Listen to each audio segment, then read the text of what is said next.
Bu, makasih Bu. Disini deh. Disini deh ya.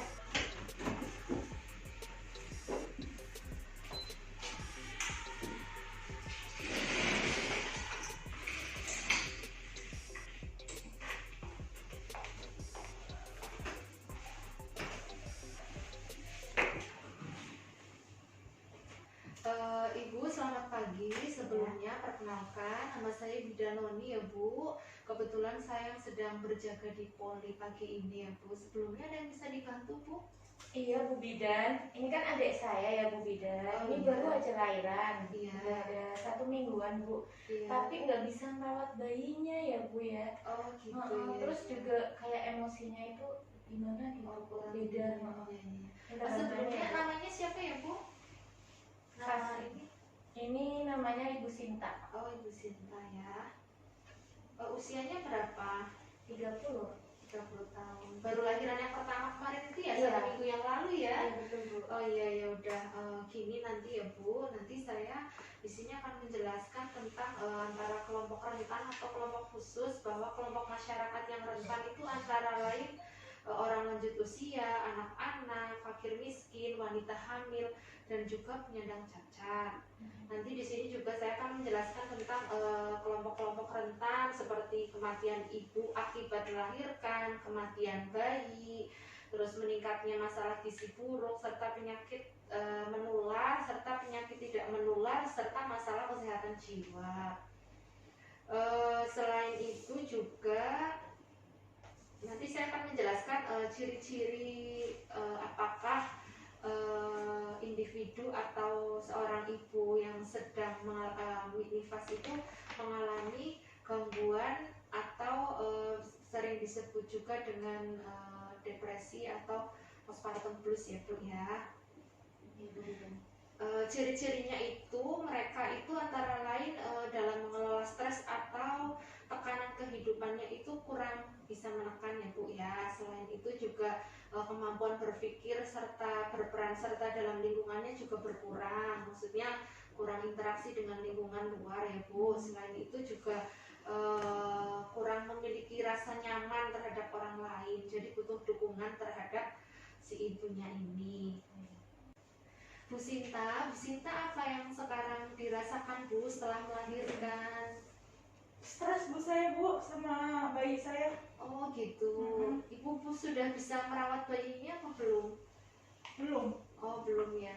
Bu, ibu yang sabar ya sebagai pendampingnya ya Bu ya. Sebagai jenengan kan kakaknya ya. Jadi harus bisa mendampingi Bu Sinta ini. Nanti di sini saya menjelaskan juga tentang adaptasi psikologi yang normal dalam ibu nifas ya. Antara lain itu biasanya juga cukup labil ya Bu, memiliki reaksi yang ekstrim dan suasana hati yang cepat berubah. Misal sekarang udah seneng terus nanti tiba-tiba sedih. Apakah Bu Sinta ini mengalami suasana hati yang seperti itu ya Bu ya? Ibunya kadang seperti itu.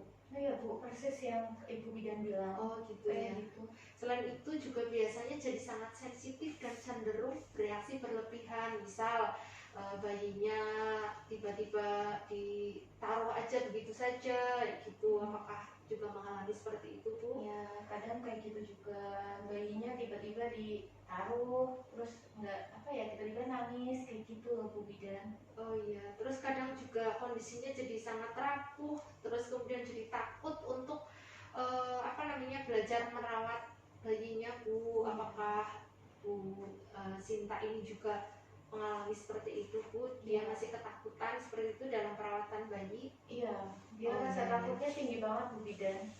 Oke. Selain itu untuk mengatasi adaptasi psikologi dalam nifasnya ibu ini harus selalu berpikir positif ya Bu. Ibu harus yakin bahwa ibu bisa merawat bayinya ya Bu. Selain itu juga ibu bisa melakukan kegiatan-kegiatan yang dapat membangun semangat. Jadi misal ibu sukanya apa, diajak jalan-jalan dulu keluar atau apa. Jadi menimbulkan rasa semangat biar ibunya juga percaya diri nantinya dalam merawat bayinya. Seperti itu ya Bu. Gimana Bu? Udah agak sedikit ini ya, tahu ya harus punya semangat Bu, ibunya harus semangat, ibunya juga kakaknya juga harus mendukung agar Ya. ibunya juga semangat. Iya. Selain itu juga harus berpegang teguh ya, agamanya apa Bu?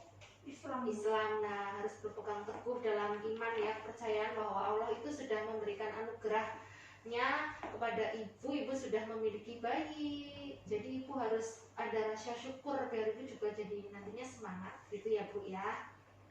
Bu, nanti di sini saya akan menjelaskan bagaimana cara mengatasi kondisi-kondisi yang dialami Bu Sinta tadi ya Bu ya. Salah satunya adalah ibu harus mendapatkan informasi dari berbagai sumber tentang kondisinya, baik kondisi fisik maupun kondisi psikologis pada saat ini. Karena kan yang dialami ibu ini jangan sampai menimbulkan penyakit yang berlebihan lagi ya gitu ya Bu. Jadi bisa lewat internet atau misal kayak seperti ini ya, ibu datang langsung ke tenaga kesehatan atau mungkin dapat dari brosur. Jadi gali sebanyak-banyaknya tentang informasi kondisi apa yang sedang dialami sama Bu Sinta, seperti itu ya Bu. Selain itu juga harus mendapatkan dukungan yang baik dari keluarga, dari suami ya Bu ya. Jadi nanti dikasih tahu suaminya, kalau pas pulang dikasih tahu harus memberikan dukungan bahwa ibunya, meyakinkan ibunya bahwa dia bisa dan mampu merawat bayinya.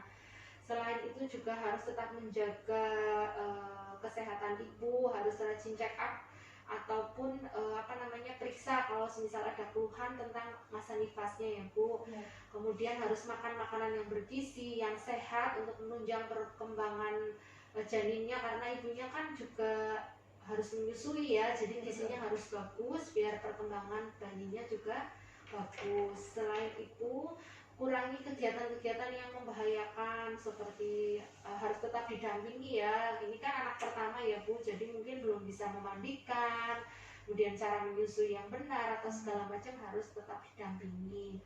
Selain itu untuk mengurangi stres, ibu bisa mendengarkan musik atau lebih rileks lagi kemana kayak gitu Bu, atau mungkin belanja online mungkin Bu, yang biar ini ya, biar ibunya rileks kayak gitu, mencari kebutuhan bayi kayak gitu Bu. Selain itu juga ibu bisa melakukan senam nifas. Di sini ada kelas nifas, jadi ibu bisa datang ya Bu ya. Nanti bisa untuk kunjungan berikutnya ya Bu. Nanti kita ajari bagaimana caranya senam nifas ya Bu. Kemudian selain itu juga ibu harus tetap yakin ya Bu. Intinya harus tetap yakin bahwa ibu bisa mengurus bayinya dengan baik.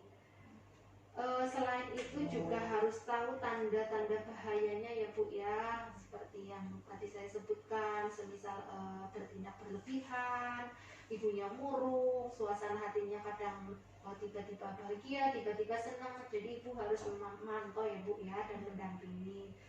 Seperti itu Bu informasi yang bisa saya berikan. Sebelumnya apakah ibu sudah paham tentang apa yang harus dilakukan yang tadi saya jelaskan Bu?